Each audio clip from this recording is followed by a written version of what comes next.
Ikinatuwa ng mga kongresista ang hindi pag-issue ng Korte Suprema ng temporary restraining order sa impeachment proceedings laban kay Vice President Sara Duterte.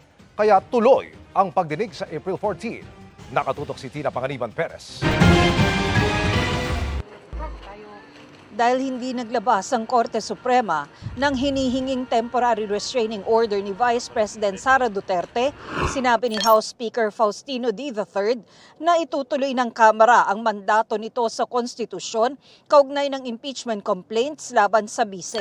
Tiniyak niyang uusad ang proseso sa Kamara ng nakabase sa konstitusyon, rules at ebidensya at bibigyan ang lahat ng panig ng pagkakataong magsalita.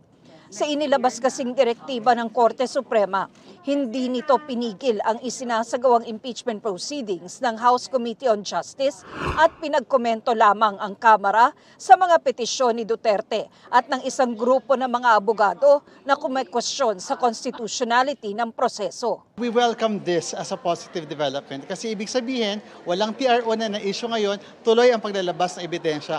So the fact na pinapa-comment lang muna, that's a good thing na hindi mapipigilan. Kasi yun naman talaga ang inaasahan namin. We are hoping that this time around, the Supreme Court will exercise judicial restraint. Na wag na sanang makialam, na wag na sanang pigilan pa uli itong ongoing impeachment proceedings kasi kailan pa natin mapapanagot yung dapat mapanagot.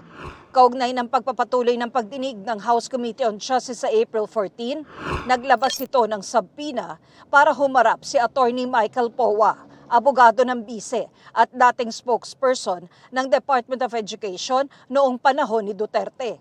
Pinasusumite sa kanya ang mga isinumite ng Department of Education sa Commission on Audit kaugnay sa kinekwestyong paggamit ng confidential funds.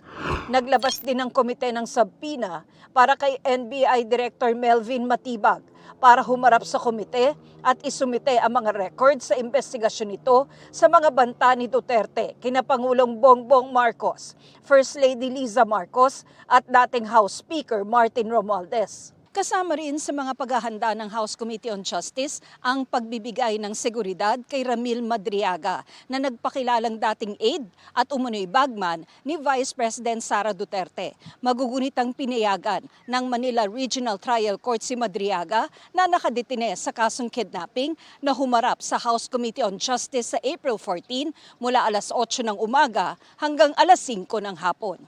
So ang sisiguraduhin na lang is yung he'll be provided with proper escort.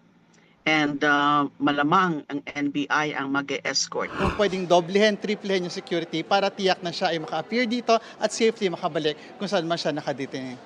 Tina Panganiban Perez, Nakatutok, 24 Oras.